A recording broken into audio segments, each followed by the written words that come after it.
VBHS and happy Friday. We hope you had a great week. Here is your PPN episode 103. Up first for VBHS News. Congrats to the VBHS band for having 24 members make the Arkansas All-State Band.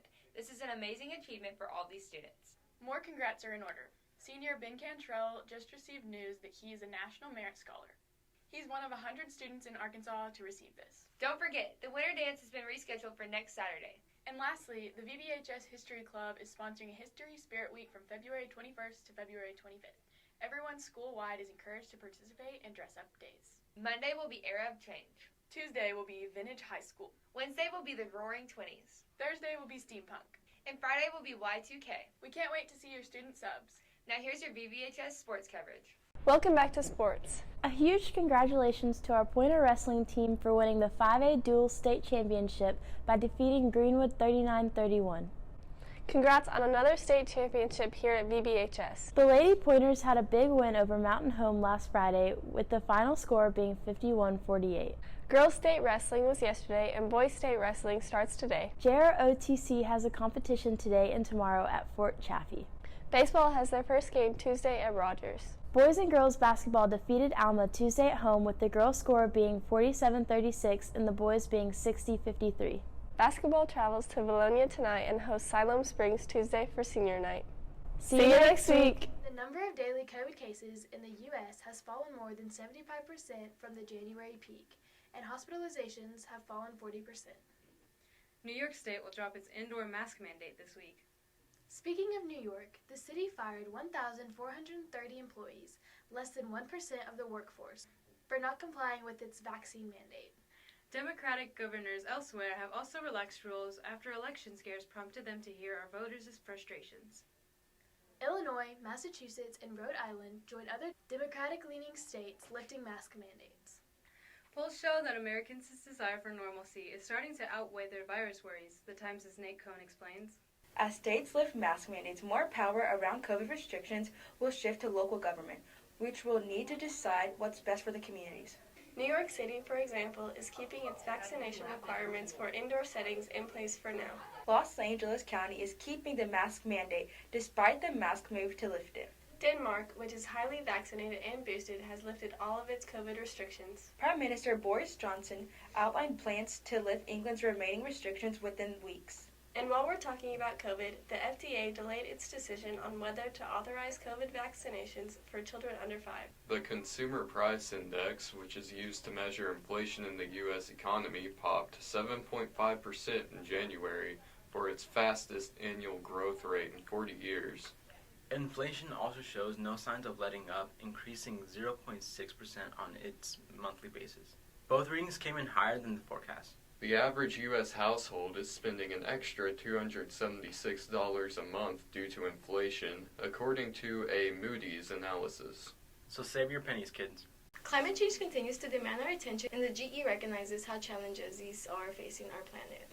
When GE released their 2020 sustainability report last summer, they announced their ambition to become a net zero company by 2050, including Scope 3 emissions from the use of solid products.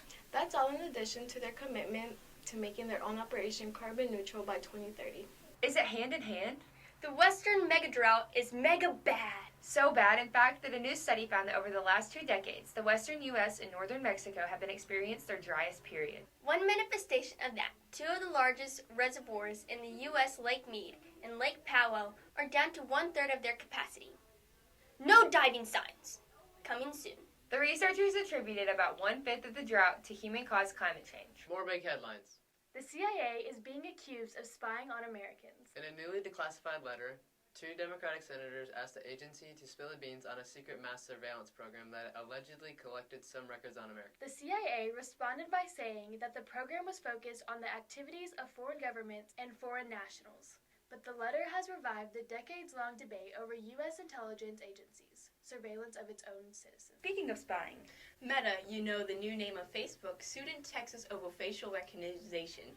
The Texas Attorney General filed a massive lawsuit against Meta, claiming that Facebook's recently discontinued use of facial recognition technology violated the state's privacy protections. Given the $25,000 per violation penalty attached to the state law and and the alleged tens of millions violations that suit seeks civil penalties in hundreds of billions according to WSJ. The last time Xi Jinping left China was more than 2 years ago for a diplomatic trip to Myanmar. Last week that changed when he met with Vladimir Putin. Their meeting led to a joint statement, running more than 5,000 words, that announced a new closeness between China and Russia. It proclaimed a redistribution of power in the world and mentioned the U.S. 6 times, all critically. European leaders warned Putin that an invasion would have dire consequences. President Biden warned Russian President Vladimir Putin that invading Ukraine could cost Russia dearly. The U.S. has sought to avert bloodshed by trying to beat Putin at his own game, information warfare. Ukrainian businesses are struggling to secure investments and distributing brochures on what to do if war breaks out. So, what's with the whole Russia thing? Why are they wanting to risk human lives and economic catastrophe over Ukraine? It's not about acquiring more land, of course. Russia, the world's largest country by area, has plenty of that. What it is about is far more complex and speculative, since Putin hasn't exactly explained his reasoning. But it likely boils down to this: reasserting Russian power that was lost after the collapse of the Soviet Union, and warning Western governments, particularly the U.S., against increasing the pro-democracy influence in Eastern Europe. So why Russia? Ukraine is most culturally linked to Russia, and Putin has even claimed Russia and Ukraine are one nation. But Ukraine's government has irked Putin recently, most symbolically by making preliminary moves to join NATO, an alliance that was created to counter the Soviet Union.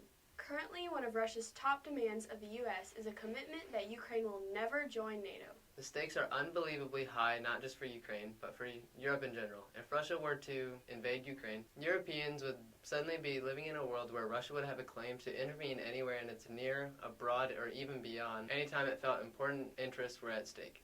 Geopolitics analyst Bruno Macias wrote. Anyway, stay up to date on this. We'll do our best to keep you updated. Now on to your weekend weather with Hadley. Hey, it's Hadley. Let me tell you about your weekend weather. We are finally looking at a pretty warm and sunny weekend. It will get cooler as today comes to an end with a light breeze, but it'll be a beautiful starry night. Tomorrow will be sunny with a high of 63 degrees, and Sunday will be even warmer with a little cloud coverage in the afternoon and winds between 10 and 20 miles per hour.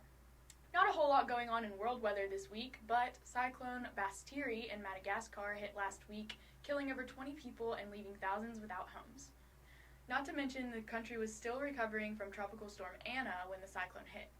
Many citizens are impoverished and lived in wooden houses. Damage from the 149-mile-per-hour winds was detrimental to entire communities. Fortunately, preventative evacuations saved thousands. Now for your fact of the day, did you know that Madagascar holds over 50% of the world's chameleon population? Now you do. That's it for me, guys. Have a great weekend. That's it for this week. Thanks for tuning in. Make sure to check out the links below for a bigger scoop on these stories. We'll see you again next week. Until then, drink some water, wear your seatbelts, and tell someone you love them. Make sure you be sending us your student subs. Here's some from last week. Okay, I'm focused right now.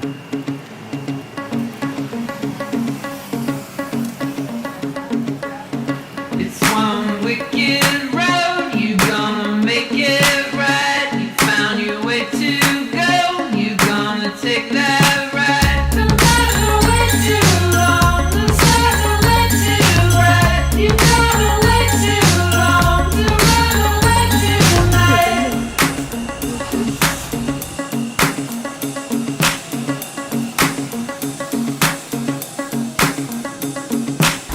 Was it the thing you heard? Was it the thing you said? I tried to find the words that made you walk away.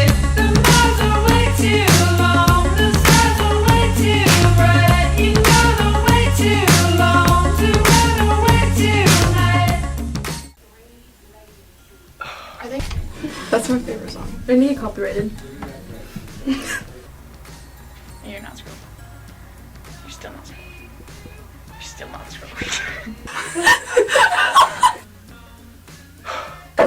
Oh!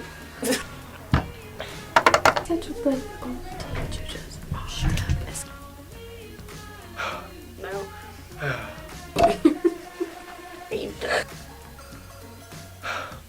No.